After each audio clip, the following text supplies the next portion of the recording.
Bonsoir à tous et bienvenue dans Andromag, votre rendez-vous sur l'actualité de Google, un lundi sur deux de 20h à 21h sur watch.tv. Salut les garçons. Salut Marie. Ça va? Oui, Samy, très Guillaume. bien. Alors, Mobile World? Oui, on t'a manqué? Ouais, moi j'étais toi ici aussi, tu toute nous as seule. manqué. Et puis du coup, j'ai pas profité de l'air espagnol et du coup, j'ai une angine. Donc, En tout cas, t'as un très joli pull. Hein. Ah oui, Ouais. c'est pour dire que je suis restée ici et pour dire que les Français n'ont pas démérité. Alors Bravo. voilà, il y a un petit bisou français, c'est un petit bisou Oh là là. contagieux. Marie qui fait des bisous à tous nos spectateurs, c'est sympa ça. Oui, je suis comme ça, moi. Je suis friendly. Petit rappel, vous pouvez interagir avec nous tout au long de l'émission via le Twitter et le hashtag de l'émission #Andromag. Et je vous rappelle aussi que vous pouvez suivre l'émission sur nos sites partenaires Android France et Gizmodo. Allez-y, allez-y. Bon, alors, un petit mot du Mobile World, les garçons. Eh ben oui, en tout cas, au sommaire d'aujourd'hui, d'habitude, on a habitué nos spectateurs à faire un petit sommaire. Le sommaire d'aujourd'hui, il est simple. Alors, on va parler de quoi? On va parler de Barcelone, de sa plage, de ses Ramblas, de sa Sagrada Familia, Et de Ramon. de ses tapas, de son Puerto Olímpico. Non, alors, Barcelone, c'est aussi... Pendant une semaine par an, c'est aussi le rendez-vous mondial de la mobilité. C'est le centre du monde un petit peu de la mobilité, des téléphones, des tablettes, des applications. Et tout cela à l'occasion du Mobile World Congress. C'est ça, c'est quand même un rendez-vous annuel qu'on attend tous les ans donc. Et Et puis du coup, cette année c'était très riche en produits contrairement à l'année dernière où il n'y avait rien du tout. Voilà, on a une belle édition. Ouais, il y a une belle édition, je sais pas ce que tu en penses Guillaume, cette année. C'est vrai que c'est enfin le retour de Samsung au Mobile World Congress, parce que l'année dernière ils avaient annoncé le Galaxy S4 juste après le MWC en mars, et là enfin ils annoncent leur smartphone haut de gamme pour l'année 2014, enfin ils l'annoncent pendant le salon, donc ça c'est plutôt bien. Alors, il y a eu beaucoup de produits, c'est vrai. C'est vrai qu'on a une belle édition cette année, mais surtout, en plus on a eu la chance d'y être. Alors toute l'équipe, une grosse équipe Watch TV, une grosse équipe Watch TV était à Barcelone pour l'occasion. Vous avez bien bossé les garçons. On a pas mal produit. Oui. On est là pour faire donc le bilan d'un point de vue Android du Mobile World. Complètement. fait c'est quand même 80% des annonces, voilà. voire plus. Hein. Voilà. Alors on va faire ça tout de suite après un petit flash.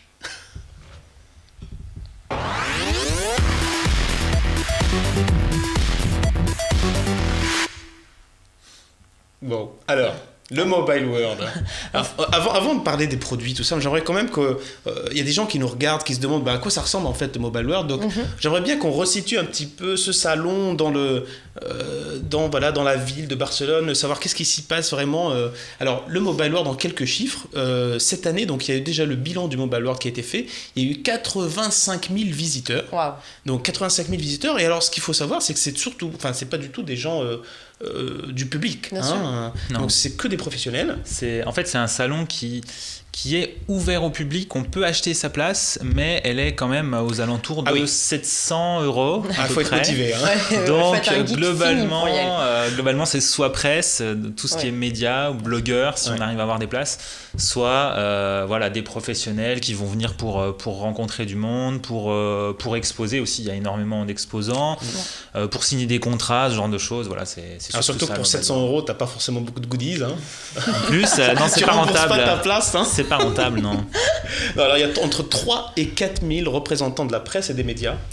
Ça fait beaucoup de monde aux conférences. Il y a des fois où on sert jouer du coude. On joue un petit peu les coudes pour rentrer. Et alors, ce qui est hallucinant, c'est qu'en termes de nationalité, on a plus de 200 pays qui sont représentés pendant le Mobile World Congress. Enfin, 200 sur la planète.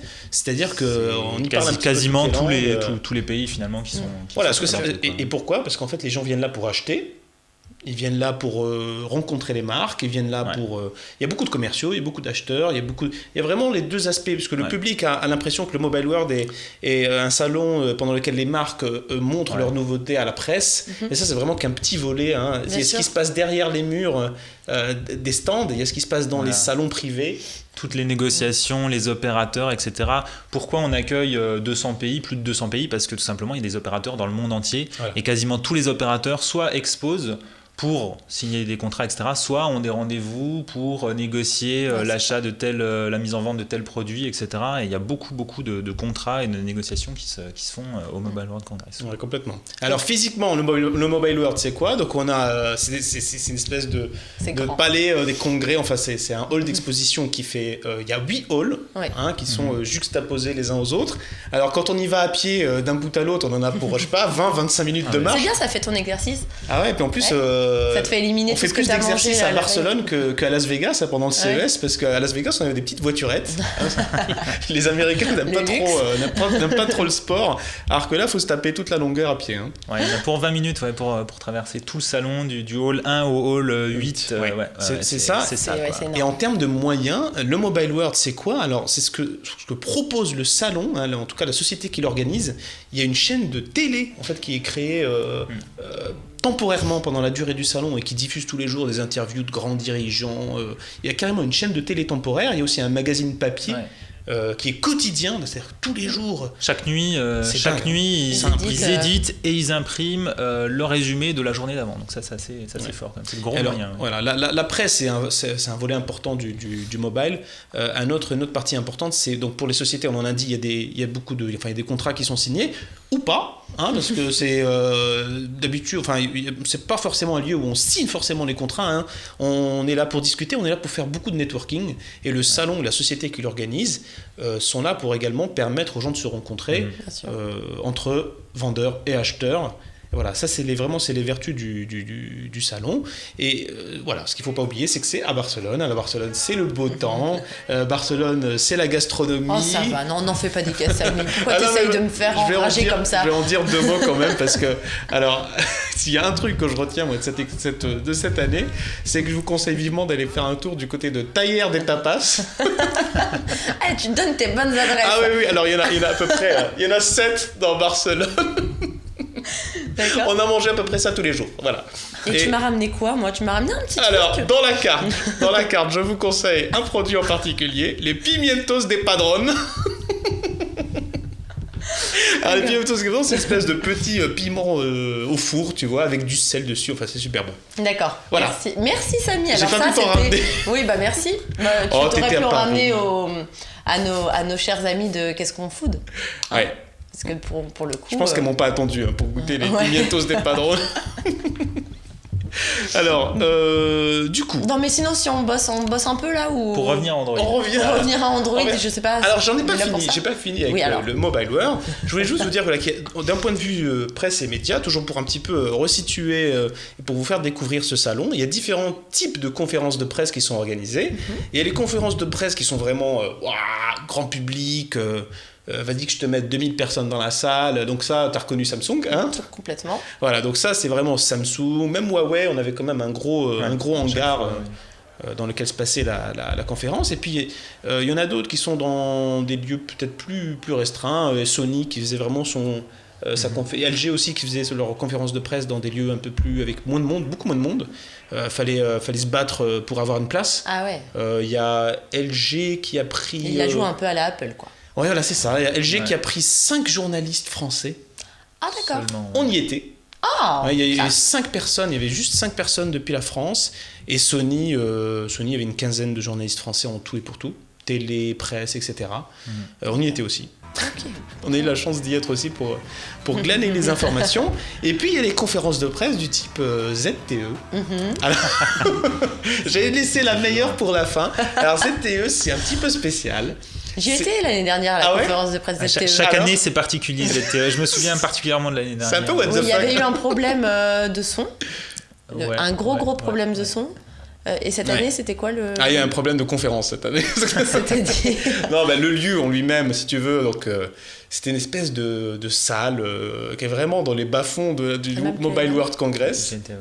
Et dans cette petite salle, on avait des petites chaises. Enfin, c'est vraiment pas le grand spectacle, comme les autres constructeurs. Et puis, on a devant nous un pupitre avec 4 places, et puis il y a 4 personnes qui viennent s'installer sur ce pupitre, et puis sur une petite table, et il y a un pupitre à côté où les speakers s'enchaînent, Et donc c'est un petit peu froid, enfin, comme Voilà, ambiance. pas de musique, pas d'effets Aucune sonores, musique. visuels, c'est Ok. juste je te passe la Il n'y a parole. pas de grosses je te vidéos, passe la il y a parole. des slides, on dirait PowerPoint, hein, en fait. Ouais. Voilà, c'était Et voilà, donc c'est un petit peu bizarre. Ouais. C'est un petit peu pas bizarre. trop et le puis- sens du marketing ou du... Parce que bon, ils ont des moyens quand même, hein, ils font Ouais. des millions de ventes. Ils vendent des mais millions de téléphones, voilà. ces gens-là. Ils ont des moyens, mais c'est pas Mais- dans la culture, je pense. Oui, mais je trouve pas ça incohérent. Parce de pas faire un truc grand moyen, parce que quand on vend des téléphones à $50, tu vois, donc c'est pas faux. Mais par Oui, il y a contre, ça aussi, ouais. par contre, vraiment, je pense que c'est dans la préparation de l'événement, etc., qu'il y a un problème, parce que on a eu, par exemple, un moment assez gênant où on a demandé alors c'était pas le PDG, c'était le responsable de toute l'Amérique latine et la zone Europe, Moyen-Orient, Afrique. Et donc qui présentait le nouveau ZTE qui s'appelle le OpenC sous Mozilla Firefox 1.3, et il y a une session de questions-réponses à la fin. Donc ça aussi c'est quelque chose qu'on n'a pas du tout sur les autres conférences. Ouais, c'est assez Il n'y a pas rare. de questions-réponses, enfin on fait pas ça quand on est une grosse marque. Et Oui, donc mais à la limite, c'est pas plus mal. ça. on lui a demandé le prix du téléphone, et ça a duré à peu près 5 minutes pendant lesquelles il ne savait pas... Non. Ah, oui. Plutôt que C'est de pas dire mal. comme tout le monde, on le communique pas parce que Oui. c'est souvent ce Non. qui se passe quand Là, il y a des nouveaux une téléphones grosse sont gêne. annoncés. Et ça a duré 5 minutes, et puis Ah en oui, fait le malaise, le malaise. Voilà, et ce monsieur a donné comme réponse, et c'est assez hallucinant, il a donné comme réponse, c'est à peu près le prix des téléphones qui font la même chose. Voilà, bon, Pour moi, c'était la petite anecdote. c'était, voilà, le petit Pour parler de ZTE. la petite anecdote, mais ça ne, voilà. C'est Bon. pas pour ça que les produits sont pas bons, hein, mais voilà, c'était assez rigolo. Non, mais on n'en parlera pas ce soir, en tout cas, pas plus que ça. Voilà, on va passer aux produits. On va passer aux produits qui nous ont vraiment intéressés et on va les classer du coup par marque, hein, parce qu'en fait, il y en a vraiment trois constructeurs qui se sont vraiment fait remarquer. Sony, Samsung et LG. On va commencer tout de Et, suite donc, avec... et Huawei, ouais. Et Huawei Et aussi, Huawei. qui a annoncé pas mal de trucs. Mais on va commencer avec Sony, du coup. Évolution du Xperia Z2. Du Xperia Z1, pardon. Du PS1, hein. Qui se nomme donc Xperia Z2. Une petite évolution qui ne change pas grand chose, mais bon, enfin, en tout cas en termes de design, on reprend de l'allure, on reprend le vert, donc on ne change pas un design qui marche. Ça C'est ressemble vraiment beaucoup aux à Z1. peine plus fin, je crois. À peine plus fin, et Mais puis voilà, toujours conforme à la norme IP 67, il me semble, voilà, avec une dalle de 5,2 pouces, un bezel beaucoup plus réduit. Oui, et une dalle plus grande, hein. D'ailleurs, tu parles de la dalle. On était sur du 5 pouces pour le Z1.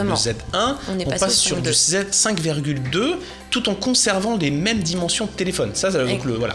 On est vraiment dans la... Là, ils ont atteint une espèce de produit premium qui s'améliore d'année en année. Mais c'est vrai qu'on est dans la continuité, tu as raison Marie. Ouais.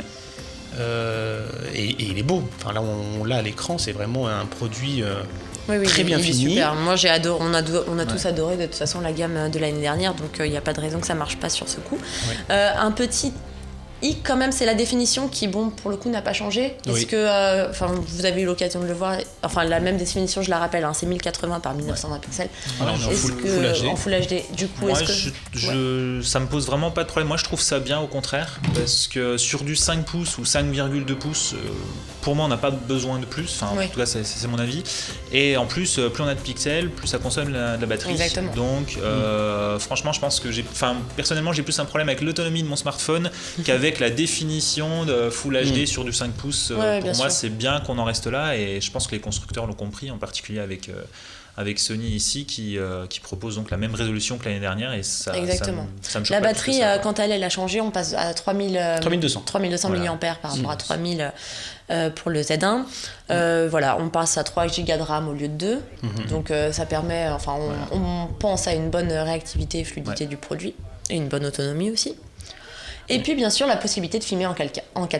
Tout à fait. Alors ça c'est une nouveauté. Ça c'est une Ça, c'est totale une nouveauté. Ça fait partie de l'une des tendances du salon, hein, du Mobile World. Oui, de toute façon ils le font tous maintenant. Voilà, donc c'est. Alors d'ailleurs, j'ai remarqué que le slogan publicitaire du Z2 Oui. reprend pratiquement celui du Z1, donc qui était la meilleure appareil photo dans un smartphone. Et là, le slogan, c'est le meilleur appareil photo et caméscope dans D'accord. un smartphone. Donc maintenant, Ok. l'accent est mis sur la vidéo. Ouais. avec le Z2. Voilà, c'est Parce que l'année dernière, c'était très photo avec le capteur. Ouais. Très photo, effectivement. Qui évolue du coup pas beaucoup pour la partie photo. Par contre, c'est vrai que pour la partie vidéo, du coup, ça change la donne. Ça s'améliore. Et personnellement, je l'ai testé, le mode 4K. Oui. Et ça fonctionne plutôt bien. Autant l'enregistrement que la lecture sont vraiment fluides, comme du Full HD en fait. Donc on peut aussi un petit peu zoomer dans l'image pendant l'enregistrement. Donc c'est pas mal. Voilà. Super. Et puis il y a aussi un nouveau truc que j'ai vu passer. Vous allez me dire si c'est vrai ou pas. Sony aurait inclus des écouteurs intra-auriculaires. C'est vrai. C'est ça. Ouais. Donc qui réduisent le bruit environnement. Ouais, c'est ça qui est nouveau. Parce que les écouteurs dans un téléphone, il y en a souvent. Et puis qui donc se rechargent via le smartphone en fait. En fait, c'est pourquoi ? Parce que c'est des écouteurs à réduction de bruit active. C'est une technologie qui va réduire le bruit ambiant. C'est quelque chose qui est déjà connu par les amateurs de hi-fi. En fait, on n'entend plus. C'est une technologie d'annulation du bruit lorsqu'il est plutôt constant. Donc, quand on est dans un train, dans un avion. Pour une totale immersion. Voilà. Alors, quand on passe l'aspirateur à côté, ça réduit vraiment tout ce bruit-là. Et par contre, donc ça consomme de la batterie. Alors, moi, j'ai vraiment une question, je me pose la question d'autonomie vis-à-vis de ça, tout à fait. Ouais. Mais bon, en tout cas, moi je trouve ça sympa. Voilà. Surtout Sony qui donne tout pour la musique et qui a longtemps joué de sa réputation d'expertise dans le domaine. Je trouve ça sympa. Encore une fois, ils cherchent des innovations sans révolutionner leur produit qui est quand même assez mature, donc il n'y a pas besoin de tout refaire sur le Xperia Z1. C'est une petite touche. C'est des petites choses à droite, à gauche, etc. Complètement. Qui sont toujours bonnes à prendre. Donc on espère le voir bientôt arriver. C'est en mars. Et c'est en mars. C'est prévu pour mars, donc pour ce mois-ci. Super. Et je vais faire un petit tour sur Twitter pour saluer. Alors je salue Julien qui nous fait un petit coucou comme d'habitude. Julien, le fidèle au poste. Voilà. Et puis Greg Nguyen, que vous connaissez dans le studio mobile, qui nous précise que la sortie vidéo du Xperia Z2 a évolué donc en norme MHL 3.0 justement pour gérer le 4K. D'accord, ça c'est bien une information à la Greg de toute façon. C'est une info bien pointue à la Greg. Bien pointue à la Greg, voilà. Merci Greg. Alors, que dire de plus ? Alors le Z2, alors ce qu'on a toujours apprécié, c'est vrai qu'on apprécie son mode photo, et c'est quelque chose qu'on fait beaucoup avec son smartphone, et ils ont enrichi ce mode photo, ils ont rajouté des nouvelles fonctionnalités, notamment, alors c'est quelque chose que j'adore, c'est le défocus, c'est-à-dire qu'on est capable de faire le point après la vidéo, après la prise de vue. Tout à fait. Après, on fait la prise de vue et après on décide où se place le flou. Et bon, alors c'est pas une mise au point optique, tout ça c'est logiciel, ça rajoute un flou. En fait, mais c'est plutôt bien fait. Je crois que le concept c'est que plusieurs photos sont prises dans ce mode, certaines avec le focus très proche et d'autres au loin, sans mouvement, faut vraiment pas bouger, et du coup elles sont toutes entre guillemets superposées au niveau logiciel, et après on peut du coup régler que telle photo va être utilisée pour le fond et telle photo va être utilisée pour la D'accord. Et alors vous avez utilisé ça rend bien ? J'ai testé, ça marche bien aussi, rien à dire là-dessus. Il y a ce mode-là qui est rajouté, il y a également, et ça c'est super, pour les vidéos, on est capable de faire des vidéos avec des ralentis. Donc on est capable de filmer à 120 images secondes. Et du coup de décider ensuite, lorsqu'on va faire une sorte de mini-montage, on va pouvoir décider d'appliquer un ralenti sur une zone de la vidéo, de pouvoir faire un ralenti jusqu'à 4 fois. Ah oui. Donc ça fait vraiment des ralentis assez fluides. Ouais. On est sur du 120 images secondes, donc c'est vraiment pas mal. Oui, il y a de quoi s'amuser en fait, avec le Sony Xperia Z2. Ensuite, côté donc dans ses entrailles, donc il héberge le tout nouveau processeur de Qualcomm. Oui. C'est exactement ça. Snapdragon 801. 801, voilà. Qui révolutionne quand même pas grand-chose par rapport au 800, on est d'accord. D'ailleurs, le chiffre 800, 801, ça laisse un petit peu. Exactement. En fait, c'est ce qu'on disait depuis tout à l'heure, c'est plus une évolution qu'une révolution. Ouais. Et même côté processeur, il s'appelle 801 après le 800. Donc vraiment, on n'est pas dans une nouvelle génération. De plus, quoi. Ouais. Et donc, en fait, j'ai regardé un petit peu le Qualcomm Snapdragon 801. Déjà, d'un point de vue spec, il est censé donc rajouter à peu près 15% de puissance au niveau du CPU, 30% de puissance au niveau du processeur graphique, du GPU. D'accord. Voilà. Donc, mais cette évolution de la part de Qualcomm, elle est surtout également sur un processeur. C'est pas seulement ce qui va alimenter en puissance. Ça héberge également beaucoup de composants. C'est tout souvent le cas pour Qualcomm. Ils mettent beaucoup de choses dans leur modem, c'est comme ça, dans leur processeur. C'est comme ça qu'ils arrivent à en vendre. Et là, en l'occurrence, ils ont rajouté donc un nouveau modem 4G qui est intégré au processeur.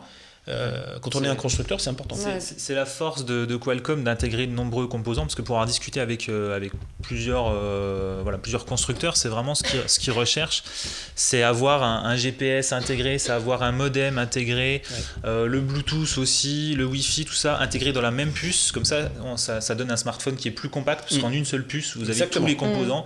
Ça consomme aussi moins, ça coûte aussi moins cher, parce qu'il n'y a pas besoin de demander à un tel pour le Bluetooth, à un tel pour le Wi-Fi, etc. Donc c'est vraiment quelque chose. Et du coup, on est capable de proposer des téléphones plus performants, qui plaisent plus au public, parce qu'ils sont plus petits, ils sont plus légers, ils sont plus autonomes. C'est vraiment quelque chose d'important. En tout cas, Sony, ils auront été bien productifs en ce début d'année quand même, avec le Z1 Compact. Et puis là, le Z2. Et puis toute une gamme d'accessoires et de tablettes aussi, dont on va parler à l'instant. On commence par quoi? Le Smart Band? Alors, on va faire vite, parce qu'il faut parler des autres marques également. Mais oui, alors le Smart Band. Smart Band, on n'a pas vu grand chose de neuf par rapport au CES, mais on n'en avait pas parlé, il me semble, dans l'émission. Donc c'est l'occasion de rappeler que c'est quand même un bracelet connecté qui donc va se charger de surveiller votre activité physique. On a une vidéo d'ailleurs qui va montrer un petit peu, qui va illustrer un petit peu nos propos. Voilà. Donc le Smart Band n'a toujours pas d'écran. Toujours pas d'écran. Par contre, donc du coup, Sony propose une application qu'on voit à l'image là. L'application LifeLog. Voilà, alors moi je suis assez dubitatif. Pour avoir testé un petit peu l'application, ça a l'air vraiment sympa. Mais après avoir discuté avec un responsable de chez Sony, on m'a quand même expliqué que tout ceci n'était qu'une démo et que l'application finale pourrait ressembler complètement à autre chose. Donc ça reste à voir quand même. D'ailleurs, on voit pas beaucoup l'application sur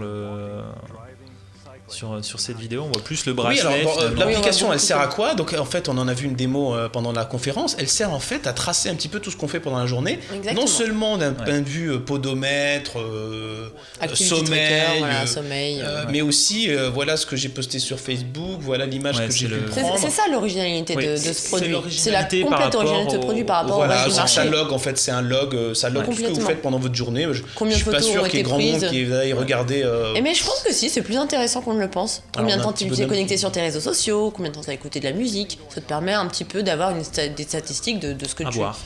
À voir avec la version finale. Enfin, c'est gadget, mais bon. Moi, je trouve que c'est l'originalité de ce produit-là parce qu'on en voit beaucoup, peut-être un peu trop aussi.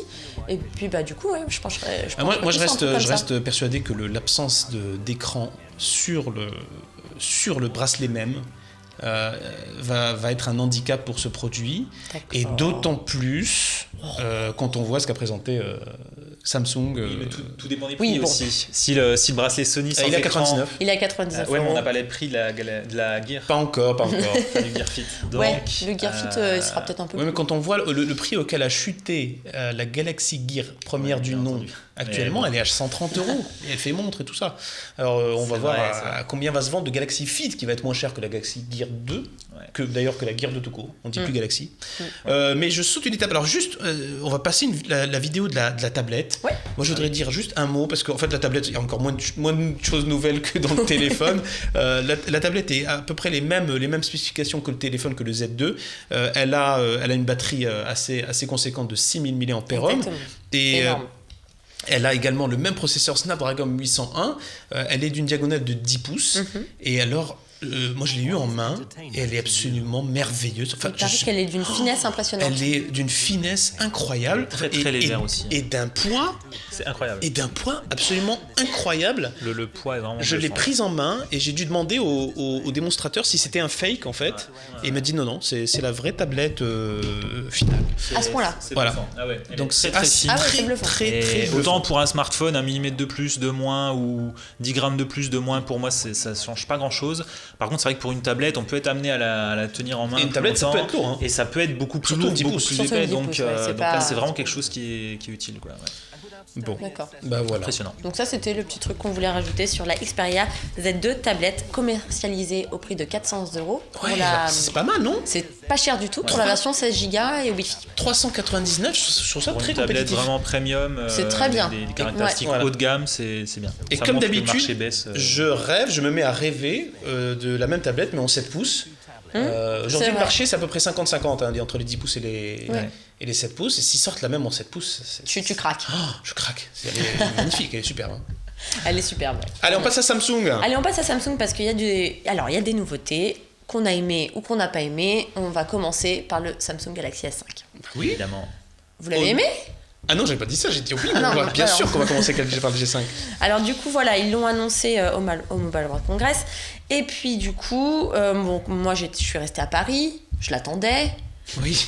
Hein, et puis du coup, j'ai été un petit peu déçue. Ah, d'accord. Parce que je trouve encore une fois qu'il a, lui aussi, il souffre de la même chose que son prédécesseur. Ouais. C'est un coup de vieux dès son arrivée. Je trouve que vraiment ils assurent pas. À quel niveau ?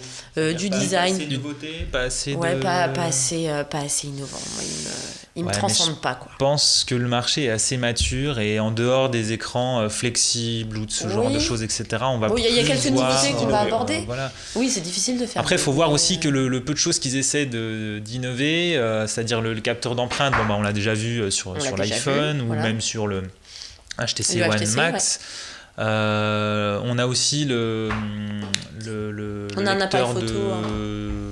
D'empreinte digitale ? Non, pas d'empreinte digitale, justement, pour le pouls. Le pouls, oui, le poudomètre. Le poudomètre, voilà, merci beaucoup. J'ai cherché le mot, je l'ai trouvé, merci.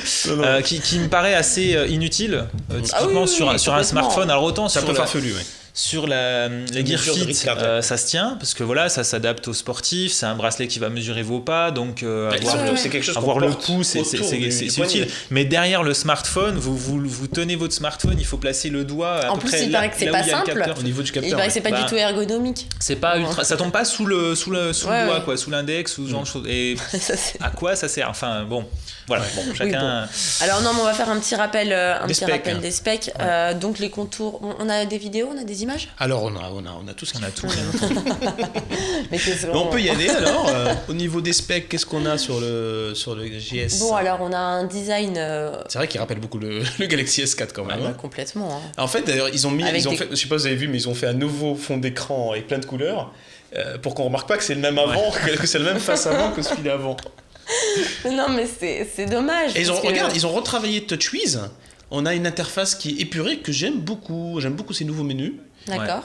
Et alors regarde cette fonction-là qui te transforme ton téléphone en noir et blanc. Oui, ça c'est pas mal. Et ça c'est vraiment pas mal. Ça c'est pas mal. Et donc, ça c'est un kids mode. Pour expliquer le coup du noir et blanc, je t'interromps sur la description de la vidéo, mais c'est un mode qui arrive quand on n'a plus de batterie en dessous d'un certain seuil. 10%. Le téléphone va désactiver en fait les connexions 3G, etc. Enfin on va juste pouvoir passer et recevoir des appels et SMS et l'écran va passer en luminosité très réduite et en noir et blanc. Et du coup on nous promet de tenir. Alors je me souviens plus exactement. Alors avec 10% de batterie. Quand il te reste 10%, tu peux rester 24 heures en veille. Ah ouais, c'est la promesse. 24 heures en veille. Énorme. Donc c'est vraiment la solution géniale quand on est vraiment en rade de batterie et qu'on attend un mail, on attend un appel téléphonique, un SMS.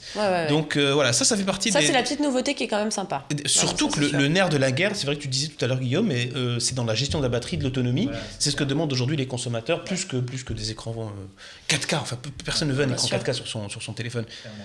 Donc il y a ça, il y a le mode alors ça s'appelle, attention, le Ultra Power Saving Mode. Et donc on peut rentrer dans ce mode-là à n'importe quel moment. Donc on l'active sur le téléphone. C'est pas forcément quand on est à 5%, 10%. On peut le faire quand on veut. Et alors tout se transforme en noir et blanc. On choisit les applications et les connexions qu'on souhaite garder ou pas. Donc moi j'ai choisi et on a même Internet en noir et blanc. Ah oui, d'accord. Voilà, donc c'est assez rigolo. Ouais, c'est rigolo. Au niveau, donc il est étanche, c'est nouveau. Oui, alors voilà, il est plus résistant. Alors, c'est pas, personnellement, c'est pas une innovation parce qu'évidemment Sony l'a fait bien avant. Oui. Et puis eux-mêmes sur. Mais clairement, c'est quelque chose qu'on peut attendre désormais d'un smartphone haut de gamme en 2014 et enfin Samsung s'y met et ça c'est vraiment pas mal. Quoi. Voilà. Franchement. Tout à fait. Donc il est conforme à la norme IP67. Voilà. Il est disponible en noir, bleu électrique, blanc ou doré. C'est ça. C'est joli. Alors le doré et le bleu, je suis vraiment pas fan. Ah on va dire que je préfère les classiques. Attends, le doré a son public. Oui, bien sûr. Après le coup de l'iPhone qui était sorti en doré, là, qui a fait un succès fou, là, le 5S. Oui, mais c'est sûr qu'il y a un public. L'iPhone 5S doré est celui qui s'est le mieux vendu. Ouais. Couleur champagne d'ailleurs. Oui, il faut pas dire doré, c'est champagne. C'est pas doré. Voilà. Oui, donc il a les contours un peu plus arrondis, moins lisses. C'est bon. Alors le dos, on a beaucoup parlé aussi de la texture sur le dos, ces petits points qui ces petits certains points, ont moqué. Et alors au toucher Au toucher, c'est moins, j'ai une impression moins négative que juste avant de le toucher. En fait, au début, on l'a vu sur la conférence, on l'a vu en photo, etc. Et ensuite, on a pu le prendre en main. Et je m'attendais à pire, mais ça reste quand même, c'est du plastique, quoi. Voilà, on a une coque qui fait 1 mm à peine d'épaisseur, même pas 1 mm. Voilà, donc ça reste quand même du plastique de base avec un très léger revêtement, un peu original dessus. Bon, voilà. Alors, en rayon des nouveautés, ils ont aussi également fait un petit peu, se sont concentrés sur le mode photo. Exactement, il a bien évolué. Et notamment l'autofocus, ils ont beaucoup amélioré l'autofocus. Et l'autofocus maintenant est ultra rapide. Enfin, ils l'ont descendu à 0,3 secondes. Ouais. D'accord, ouais. Donc ça, c'est quelque chose qui est super bien, qu'il faut saluer. Et on a également un mode qui s'appelle le Selective Focus. Et qui fait la même chose exactement la même chose que le Sony. Voilà, j'allais le dire, mais et j'anticipe un peu, mais que le LG Pro. LG G Pro 2 qui fait également la même chose, donc un mode qui s'appelle le Selective Focus et qui permet en fait de choisir sur quel point on va faire la mise au point. D'accord, donc c'est le nouveau truc à la mode un petit peu, voilà. Un petit peu en vogue. Et ça floute tout le reste, un petit peu comme si on faisait une photo au réflexe. Ouais, c'est marrant. Et ça marche pas trop mal là encore. Aussi sur le A5, ouais. D'accord. Sony se fait un peu copier sur le côté étanche, l'appareil photo, etc. Et aussi une nouveauté qu'il est 4K aussi. Exactement, voilà. Il peut filmer en 4K. Là-dessus, c'est annoncé en tant que Sony. Mais Acer le fait depuis 6 mois. C'est vrai. Oui, mais on n'en a pas beaucoup parlé. Oui, le Liquid S2. Il était sorti un petit peu en avance sur son temps, en fait. Il filmait déjà en 4K. C'était il y a 6 mois, je rappelle. Oui, il avait été présenté à l'occasion de l'IFA, il me semble. Ouais, c'est ça, l'IFA, exactement. Voilà. Et c'est vrai qu'on a un petit peu fait l'impasse là-dessus. C'était le premier smartphone à filmer en 4K. Voilà. Alors, ce qu'il faut dire aussi, et ça c'est peut-être une nouveauté, mais qu'on ne voit pas à vue d'œil, c'est qu'ils ont fait des efforts aussi au niveau de la connectivité. Exactement. Il est beaucoup plus rapide en fait que précédemment. Donc, on est sur de la 4G bien sûr, et sur de la 5e génération de Wi-Fi. Donc, c'est ce qui fait de mieux au niveau du Wi-Fi. Voilà. Et alors, ils ont même du Wi-Fi. Du Wi-Fi. Et donc, ce petit accent. Le Wi-Fi. C'est l'accent de Schnorr.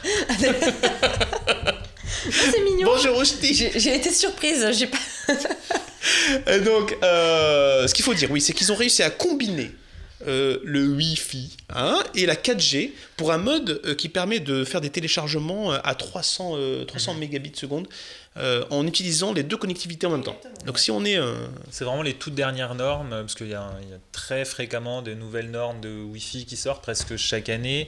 La 4G aussi, ça évolue pas mal. Les opérateurs progressivement s'y mettent. Ils commencent déjà à déployer des nouvelles générations de 4G, même en France. Il y a des expériences qui commencent à être menées, donc c'est pas quelque chose qui est... Oui, on parle déjà de 5G d'ailleurs. Oui, bon, c'est encore pas déployé pour le grand public, mais voilà, c'est des choses qui arrivent et c'est bien d'avoir quand même les dernières normes. Pour donner un ordre d'idée, le Galaxy S5 du coup pourra télécharger via donc cette technologie Download Booster 1 giga de données en moins de 30 secondes. Ouais, c'est dingue. Donc c'est énorme.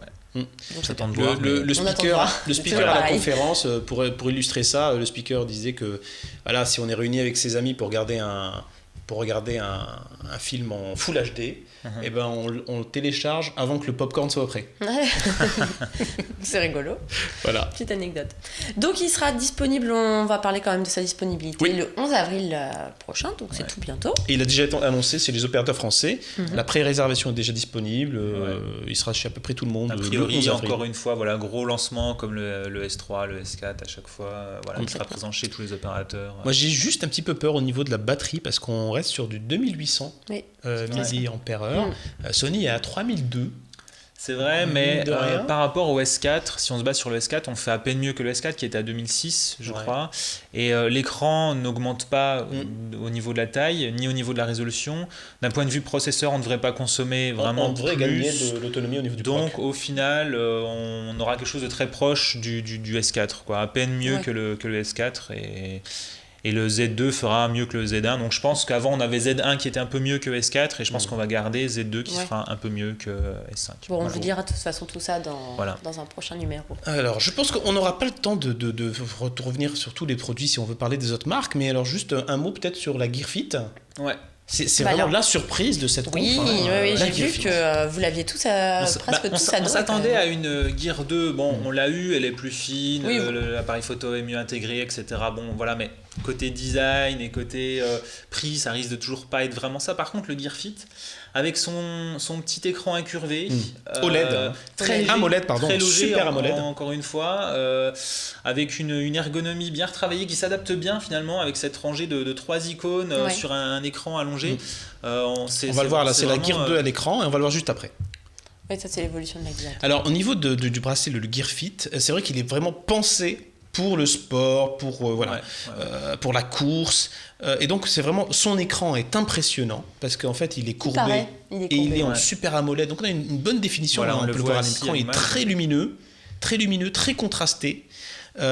C'est vraiment orienté fitness, podomètre, ça mesure le rythme cardiaque. Et je trouve ça assez intuitif, assez ergonomique. Enfin voilà, on pourrait se dire que cet écran allongé, c'est pas forcément très très évident. Et moi j'étais assez impressionné en fait.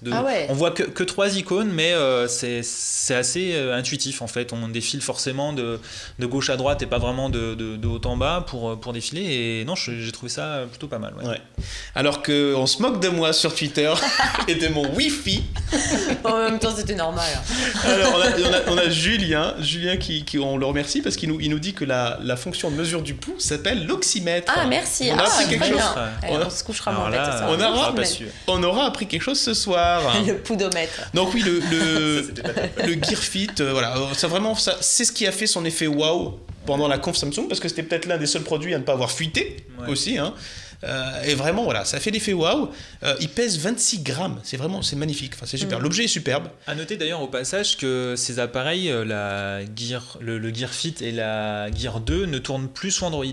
C'est exactement, c'est Tizen qui a... C'est pour ça qu'on ne les appelle plus Galaxy d'ailleurs. Voilà, il n'y a plus le mot Galaxy. Il n'y a plus d'appellation Galaxy. Mais du coup, on retrouve quand même une interface un peu similaire à ce qu'on retrouvait sur la Galaxy Gear première du nom, mais ça tourne mieux, c'est plus fluide. Je pense que c'est un système d'exploitation plus basique, mais qui du coup est plus adapté à ce genre de petit appareil avec de petites batteries, des petits écrans, etc. Je pense que c'est plus adapté qu'Android. Alors moi, juste un petit bémol, parce que je l'ai prise en main, la Gear Fit, et en fait, en la manipulant comme sur la vidéo, tout se passe bien, mais en la mettant au poignet, en fait,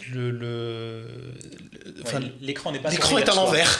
Je sais pas comment te dire, mais il est dans la longueur. Ah, d'accord. Ce qui fait que quand on le regarde, il y a toutes les icônes qui regardent de biais. Il y a toutes les icônes qui regardent de biais. En fait, il faut regarder son bras à la verticale comme ça pour avoir l'écran bien en face. Il faut se contorsionner complètement, et je ne comprends pas que les icônes ne se retournent pas quand on est... Donc c'est pas super ergonomique en fait, c'est ce que vous êtes en train de me dire. Quand on le met pas, c'est super ergonomique. Voilà. Quand on l'a en main, ça marche, mais quand on le met au poignet, c'est impossible à lire. C'est vrai. Donc je comprends pas. Non, c'est quand même pas mal. Ils ont dû l'essayer quand même. Mais là, je suis pas d'accord, on n'a pas dû essayer le même. Non, cette information, elle est très intéressante quand même, d'accord. Faut voir à l'usage. Poignet, ça rend rien, mais comme ça, à porter, c'est pas mal. Voilà, c'est ça. Exactement tu peux courir en le portant. Ok, alors voilà, c'est bon à savoir.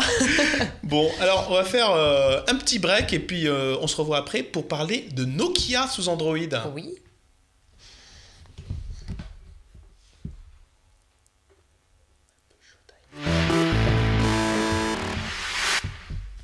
Et c'est Guillaume qui va nous parler de cette surprise. Ah oui, bon, une surprise. Bon, on le savait, ça avait pas mal fuité, mais tout le monde n'y croyait pas, parce que quand même Nokia a été racheté par Microsoft, l'un des gros concurrents. C'est vrai que c'était improbable. L'un des gros concurrents de Google, et un smartphone Nokia sous Android. On en rêvait un peu depuis longtemps, parce que Nokia c'est quand même construire de beaux appareils. Voilà, c'est de beaux objets exactement, les Windows Phone. Et du coup, on se disait, qu'est-ce que ça pourrait rendre ? Est-ce que ça va sortir un jour ? Et enfin, voilà, ça a été officialisé. 3 modèles. La gamme Nokia X. On en profite pour la garder. Ouais, composée donc du Nokia X, du X Plus et du XL. Voilà, donc au niveau design, ça ressemble pas mal au Windows Phone de Nokia, assez coloré, avec donc une partie noire, une grosse partie noire sur la façade. Enfin voilà, on les reconnaît, hein, on voit que c'est pas un HTC ou un Samsung. On reconnaît tout de suite. Hein, alors bon, c'est des appareils d'entrée de gamme, disons-le clairement, et du coup, on a une finition plutôt basique. C'est du plastique assez basique, mais je veux dire, ça rend quand même pas mal. En tout cas, pour le prix, au moins ça grince pas sous la main, c'est plutôt pas mal. Et ensuite, au niveau de l'interface, comme on le voit, on reconnaît plus du tout Android. Absolument. Bon, on reconnaît même un petit peu la patte Windows Phone. Voilà. Exactement, je pense que c'était un petit peu le but, ouais. Et on reconnaît tellement plus Android qu'on ne sait pas exactement à quelle version on a affaire, parce que quand on va dans les réglages, on n'a pas la version d'Android comme sur n'importe quel autre smartphone. On a Nokia X Platform, donc on sait que ça se base sur de l'Android parce que c'est dans les caractéristiques, mais on n'en sait pas plus. Alors en fouillant un petit peu les communiqués de presse, on apprend que ça se base sur de l'Android Jelly Bean 4.1, je crois. Donc c'est une version pas vraiment à jour, mais finalement c'était tellement remodelé par Nokia que c'est pas vraiment le problème.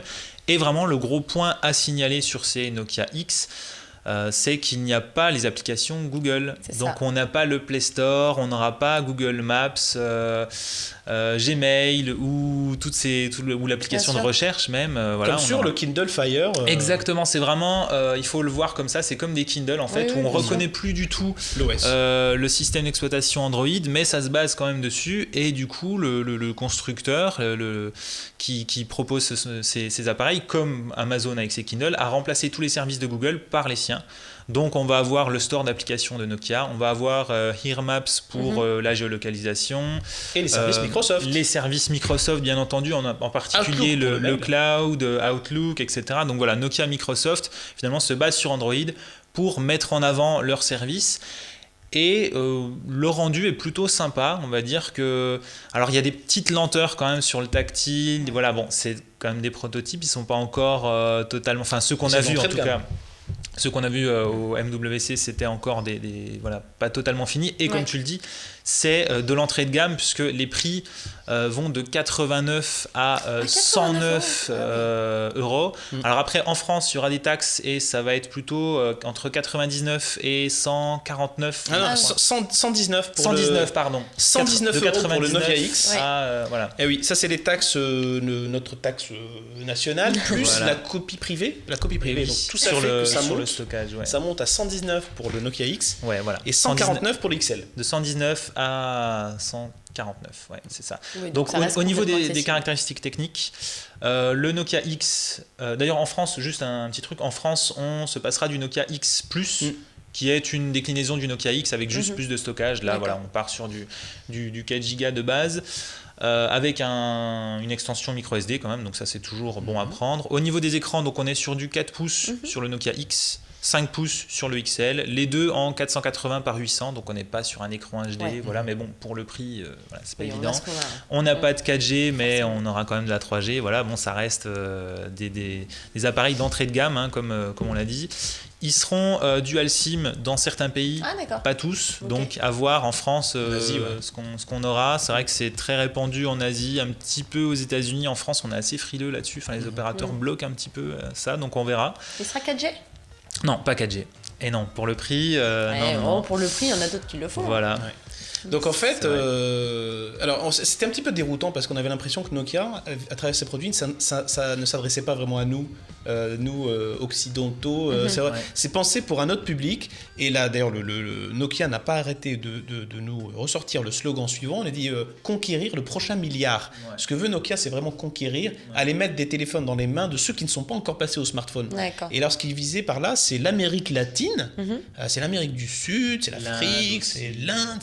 On n'est pas trop visé par ces téléphones, donc on les aura un petit peu en France. Je suis surpris quand même qu'ils sortent en France. Je pensais pas du tout qu'ils sortiraient en France à la base, parce qu'on a souvent en fait des annonces de produits très entrée de gamme, et en fait les marques veulent pas finalement cannibaliser leur modèle milieu ou haut de gamme en sortant vraiment de l'entrée de gamme dans les pays qui peuvent s'offrir finalement des téléphones plus chers, et là quand même ils vont le faire, et je trouve ça quand même pas mal. C'est très bien.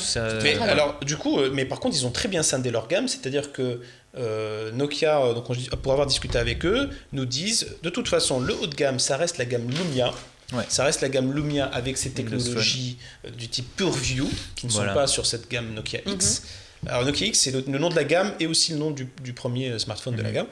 Et donc Nokia X, ça s'adresse vraiment à un autre public. C'est pas vraiment le même public qui est visé par la gamme Nokia. Donc avec ça, ils cannibalisent pas le marché. Clairement, c'est pas les mêmes prix. Et comme tu le dis, au niveau de l'image, le Nokia X, le premier, donc le moins cher, le X, il a un appareil photo de 3 mégapixels sans flash. Donc on voit clairement qu'on est très loin des capacités photo des lumières. Clairement. Et en fait, il paraît qu'on n'est pas vraiment sur une version d'Android pure, c'est quand même une version adaptée du système d'exploitation de Google. C'est du coup AOSP, c'est ça alors ça c'est basé sur AOSP, open source, sur Android Open Source Project. Voilà. Ils ont pris le code Android et puis ils l'ont retourné dans tous les sens et puis voilà. Et ils l'ont adapté. Pour l'utilisateur, pour résumer assez simplement, on a une page qui ressemble pas mal aux tuiles de Windows Phone, où on peut agrandir des icônes, on peut aussi intégrer les widgets d'Android, ça ils ont conservé, c'est plutôt bon. On peut changer les couleurs, donc ça c'est plutôt sympa, on peut un petit peu personnaliser.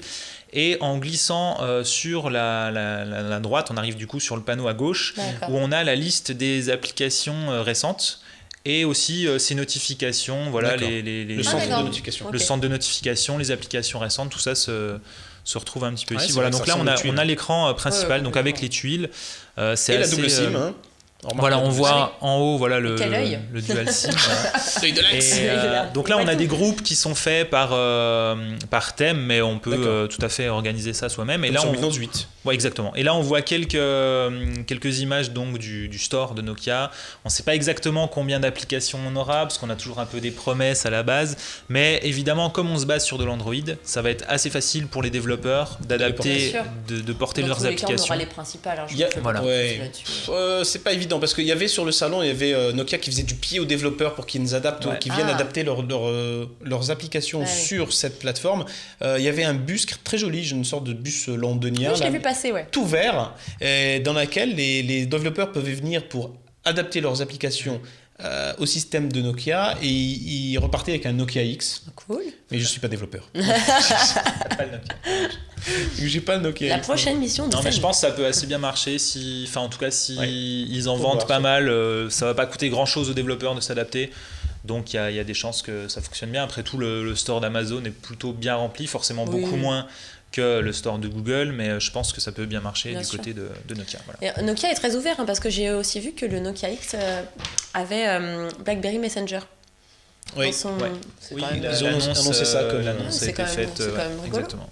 Allez, on passe à la suite. Oui. On passe à LG, le temps passe, et je voudrais qu'on parle de LG. Alors LG, qui a annoncé qui a annoncé des choses un petit peu dans la continuité, qui a annoncé des choses qui étaient vraiment déjà attendues, sur lesquelles ils avaient déjà envoyé les communiqués de presse une semaine avant le Mobile World. C'est vrai. C'est toujours un petit peu dommage, ce genre d'annonce avant l'annonce. Enfin, en même temps, ça te donne envie de te déplacer aussi. Oui, c'est vrai, t'as plus de surprise.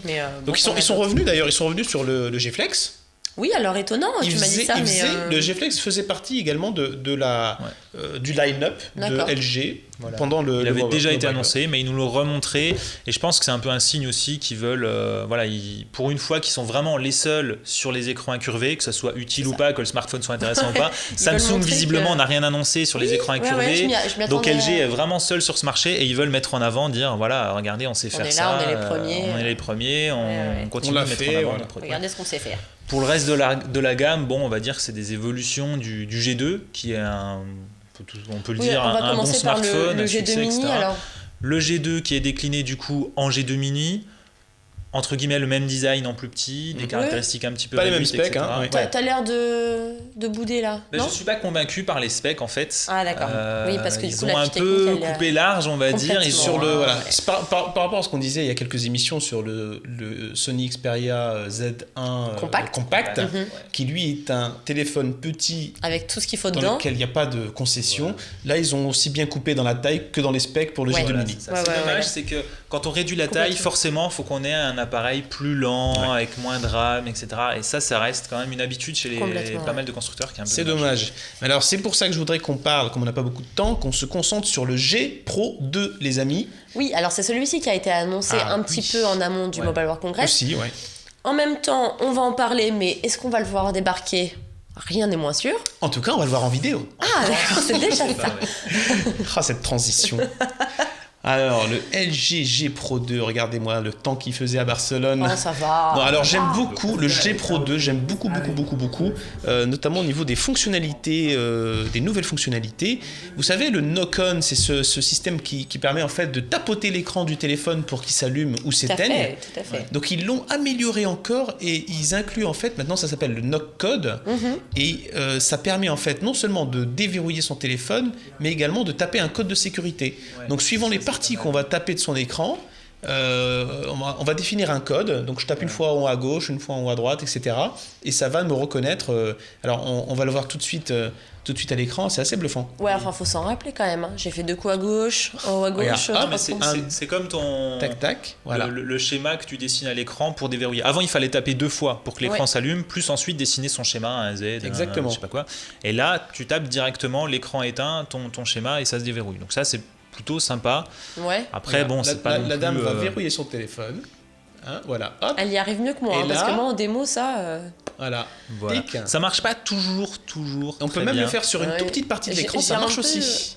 D'accord. Ah oui, d'accord. Ça marche aussi. Par rapport au premier point, si ensuite tu dois faire à gauche, faut que tu fasses à gauche de ton premier point, mais si tu es tout à la droite de l'écran, ça marche quand même. D'accord. Ouais, j'ai un doute quand même sur le fonctionnement. Alors au niveau de l'écran, donc on est sur une phablette, hein, donc on est sur une diagonale d'écran de 5,9 pouces, on est sur un affichage Full HD. Exactement. Voilà, à ce niveau-là, il y a... Il est un peu plus lourd aussi, hein. Il est plus gros forcément, il est plus lourd aussi.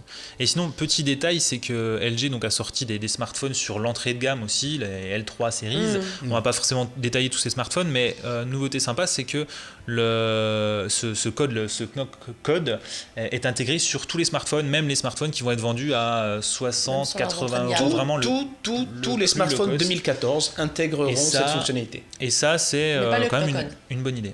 Le Knock code, si, justement, justement, c'est cette fonction qui va être intégrée partout, et ça, c'est plutôt pas mal pour les téléphones c'est une bonne nouvelle, hein. Ouais, complètement. Alors là, on va avoir une démonstration justement du fameux D-Focus, enfin qui s'appelle le Magic Focus chez LG, et qui donc va permettre également de pouvoir changer la profondeur de champ suivant au choix après la prise de vue. Ah oui, qu'on a vraiment beaucoup de modes photo sur ce LG G Pro 2. Si on a peu de nouveautés niveau hardware cette année sur les smartphones, on a quand même pas mal d'améliorations, en particulier sur la photo. Je pense qu'on est encore loin de stagner sur ce point. Je pense qu'il y a encore pas mal d'améliorations qui vont arriver sur ce point. Donc ça, c'est plutôt bon, quoi. Alors, on l'a pas dit, mais ils ont aussi beaucoup travaillé sur la finesse du bezel de part et d'autre de l'écran. On a un écran qui va occuper une part de plus en plus grande dans le smartphone. Là, on en est à 77,2%. Ça, c'est le rapport écran sur body, sur corps du téléphone. Le G2 s'en sortait déjà très bien sur ce point par rapport à la plupart de ses concurrents. Et là, LG améliore encore. Vraiment, bientôt, on aura l'écran sur 100% de la surface avant. Regarde, ça, c'est le Mini View. Mini View, c'est pour manipuler son téléphone. Comme il fait 6 pouces de diagonale, c'est un peu grand. Donc ça permet de manipuler avec une seule main. On peut réduire la taille de l'écran, de façon pouvoir le manipuler d'une seule main quand on est dans le métro. Et d'ailleurs, à propos de cette immense taille, qu'est-ce que tu en penses, Samy ? Est-ce que tu penses que vraiment ça peut intéresser du monde, 6 pouces ? Parce que moi, je l'ai pris en main et je me suis dit non, c'est juste trop grand, quoi. C'est une phablette. C'est une phablette, c'est ce que nous dit LG. Tu t'en sors pas, c'est pas... Ah, le flex, il est trop grand. Moi, j'ai peur de le faire tomber. Je le tiens à une main, je m'en sers, je tape au clavier, j'arrive pas à atteindre l'autre partie. Alors, on a cette fonction qui permet de réduire l'écran, mais quand même, le manipuler à une main. On peut difficilement le manipuler à une main, mais ça me choque plus. Enfin, le flex, la taille du flex me choque plus. C'est un format auquel on s'adapte assez facilement. Donc, vos mains ont grandi pendant ces 12 derniers mois, en fait, c'est ça ? Écoute, notre façon de tenir notre téléphone a changé, en tout cas, je pense. Bien, et puis ce qu'il y a de bien, c'est quand même le mode dont on a déjà parlé 20 fois, mais le rear key derrière les boutons à l'arrière, ça te change la donne quand même. C'est vrai. Sur un smartphone. J'essaie de finir sur les nouveautés du G Pro 2. Oui. Il enregistre en 4K. Comme ses petits copains de haut de gamme. Hein, donc on est également à 120 images par seconde pour faire du ralenti. On a également, comme sur Samsung, un mode qui permet de protéger certaines photos via un password, d'isoler certains éléments dans une partie sécurité du smartphone. On a un stabilisateur optique, on a le Magic Focus, on l'a dit, et puis on a le mode flash. On a un mode natural flash qui permet qui prend 2 photos. Il prend une photo avec flash, une sans flash. Et qui permet de combiner pour faire un meilleur équilibre. Meilleur équilibre. Et puis on a le flash for selfie. Ouais, j'ai pensé à toi, le flash for selfie. C'est la grande mode en ce moment. C'est un peu un smartphone dédié aussi pour ça. Alors le flash for selfie, c'est quoi ? C'est pas un vrai flash. C'est quand on tient le téléphone avec la face visible vers nous. Et donc, on utilise la caméra avant. Il y a un fond blanc. Voilà, il y a un fond blanc qui se met pour nous éclairer un petit peu. Et puis voilà. De luminosité à fond et l'écran tout blanc. Ouais, c'est bien pensé. C'est rigolo. c'est bien. Voilà un petit peu. Voilà ce qu'on a pu dire sur Pas le G2. pas encore de prix, XXL. mais on a déjà une date, il me semble. Alors, une date d'arrivée en France, vous avez ça, vous? Ah non, j'ai pas de date moi, pour L'Europe, pour le marché européen, t'es Ah, sûr? peut-être pas pour l'Europe, ouais. Je ne suis pas sûre qu'il passera nos frontières, Semblait les amis. que c'était en avril, mais... Non, mais je ça crois pas que s'il soit confirmé en Europe, en effet. Ouais. Et c'est le gros problème, Pour l'instant, ça. en tout cas. Et c'est ce qui On nous verra. avait un petit peu dérangé avec le G Pro premier du nom, hein, quand même. Ouais. Et puis, Alors, puisqu'il nous reste quelques petites minutes, je voudrais juste qu'on fasse un petit peu. On parlera donc des autres annonces lors d'une prochaine émission. Oui. Avec plaisir. Je voudrais qu'on fasse une petite récapitulation vraiment des tendances de ce Mobile World Congress. Je ne sais pas si vous êtes d'accord avec moi, mais moi, ce que j'ai remarqué vraiment de nouveau, on essaie de tirer ce qu'il y a de nouveau cette année, c'est qu'on a un capteur avant. Maintenant, on a des capteurs avant qui font du 5 mégapixels. c'est vrai, on l'a Et ça, pas dit, mais... c'est typiquement l'effet selfies. Ça, c'est le phénomène. De plus en plus Phénomène, grand angle c'est- aussi. Avant, c'était vraiment très réduit. Ouais. C'était vraiment les capteurs très basiques. Là, ils deviennent grand angle. Voilà. Ils filment en HD. Et c'est vrai que On a de la les 4G mégapixels- même en entrée de gamme. Ouais. Donc la Sauf chez 4G Nokia, mais bon. Sauf arrive Nokia, de oui, c'est plus ce en que j'allais plus. dire. Mais bon, là, c'est vraiment le test, donc, Voilà, et puis on a parlé du flash pour les selfies, on a parlé d'un faux flash chez LG. Chez Acer, c'est carrément un vrai flash qu'ils ont mis sur la face avant pour prendre des selfies Ah oui, avec oui. flash. Ah ouais, ça c'est rigolo. Voilà, c'est un petit peu les tendances, mais je voulais conclure en fait en disant que voilà, on a vu beaucoup de téléphones, mais il reste un grand absent, c'est HTC.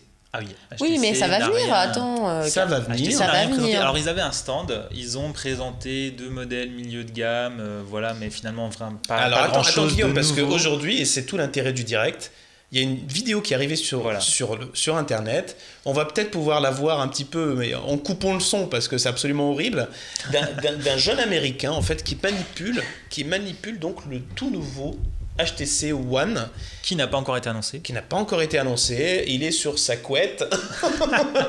Et voilà. Donc ce qu'on voit pendant cette vidéo, c'est que on fait le tour du HTC qui pour l'instant porte le nom de code M8.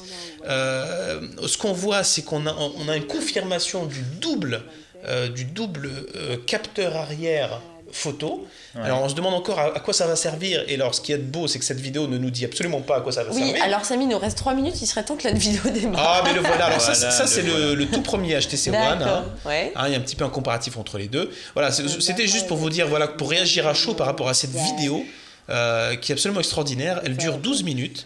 Et en fait, on fait le tour du propriétaire un petit peu du M8, du HTC One. On voit qu'il a donc ce double bouton arrière, qu'il n'y a plus de bouton physique sur la face avant du téléphone. Donc on est passé Ouais. vraiment sur des boutons intégrés à l'OS. On a, et ça j'applaudis des deux mains, on a un bouton multitâche qui arrive alors qu'auparavant on avait le fameux bouton menu, donc on avait menu Ouais, c'est pas arrière très et pratique ça. Ouais. le multitâche arrive enfin. Et puis on a un emplacement pour la carte SD, pour une carte SD sur le Ça, côté. c'est une bonne nouvelle aussi par rapport au. Voilà. HTC Et d'un point de One. vue de taille, il est légèrement plus grand que le précédent, donc ça veut dire qu'on va passer à du 5 pouces. Voilà. D'accord. Voilà. Là on remarque qu'on a les deux, on a l'ancien à droite et le nouveau à gauche. Ce qu'on remarque, c'est qu'il y a une petite différence de taille, donc le nouveau est un petit peu plus grand. Et voilà, donc on s'attend à une sortie officielle dans à peu près 3 semaines. Ouais, exactement. On va découvrir bien sûr tout ça avec des images qui sont un peu plus propres que ça. C'est toujours le cas quand les smartphones ne sont pas encore officiels, c'est toujours un peu à moitié de la Mais caméra pourquoi une cachée. couette ou vite fait, je etc. comprends pas bien le... Voilà. Je pense que voilà. Voilà, donc on a le monsieur qui s'excite un petit peu sur son téléphone. On se demande comment des prototypes comme ça peuvent arriver en toute exclusivité dans les mains de quelqu'un qui va filmer sa couette pendant 12 minutes, mais c'est un peu toujours le cas. Voilà, c'était la beauté du direct. et on va conclure avec cette super Voilà. vidéo. Voilà, vous pouvez la regarder 12 minutes. 12 minutes de couette. Et d'ailleurs, en parlant de couette, super transition, je vais me coucher parce Voilà. que je suis super malade. Alors je vous dis à dans 2 semaines sur Watch.tv. On va se faire des bisous. Oui, bah de loin. Hein, un bisou français de loin. On se revoit dans 2 semaines sur Watch.tv à 20h. Salut Salut. les garçons. À la prochaine.